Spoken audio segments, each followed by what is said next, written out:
transport accounts for about 23% of greenhouse gas emissions from energy. So it's a big sector, it's a big chunk. And until now, we haven't really seen a major presence of transport issues on the climate change agenda. So I would say COP21 is the first COP where we really see transport at the forefront of discussions in a sense. So it's a big chunk of emissions, we need to tackle it, and if no aggressive measures are taken in the transport sector, we're going to move from being 23% to maybe being a third of total greenhouse gas emissions by 2050. Very good. So I would say there are different levels. At the first level, most of the big transport investments are structuring investments, investments that affect a lot of aspects of society and life.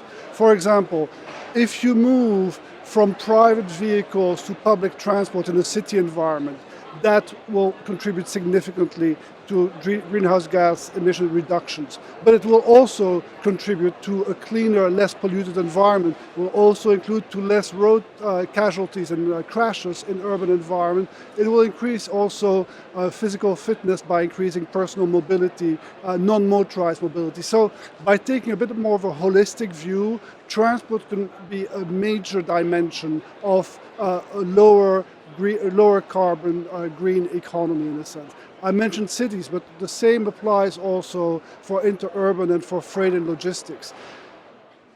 The challenge is to move freight from trucks to waterways and to rail. Again, that will require intermodal solutions, it will require more integrated policies. So we have a whole set of policies that need to be thought differently upfront to promote a greener economy, one where transport can be a critical dimension of this lower greenhouse gas emissions. A second important policy strand is carbon pricing. We've discussed carbon pricing quite a bit here at COP21. It's been a big topic with major endorsements for a strong carbon pricing approach. If you look at transport, whether it's carbon pricing or more immediately the need to phase out fossil fuel subsidies and to tax fuels adequately to represent the true externalities that transport represents and car ownership, etc., is going to be extremely important. So there are a number of policies, in particular on the pricing side and the subsidy side, that should be put in place to incentivize the right type of transport, which is shared, which is public, and it's not the individual motorized transport of the 50s and 60s. What after COP21?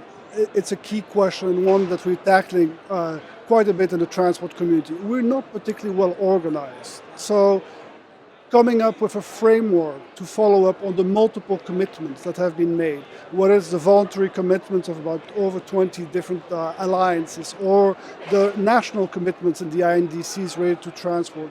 So the World Bank intends to play a critical role, both to support our client countries and implement their transport and other commitments, but also in providing some support to a broader framework of follow-up and monitoring. We are an implementing agency.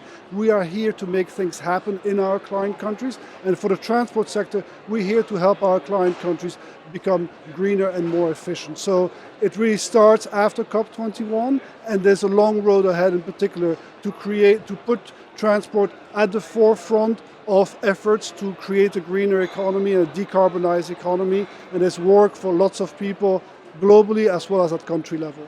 Two main points. One, carbon pricing and proper taxation. Two, looking at the co-benefits of proper transport, both for climate change, for the environment, for mobility, and for congestion.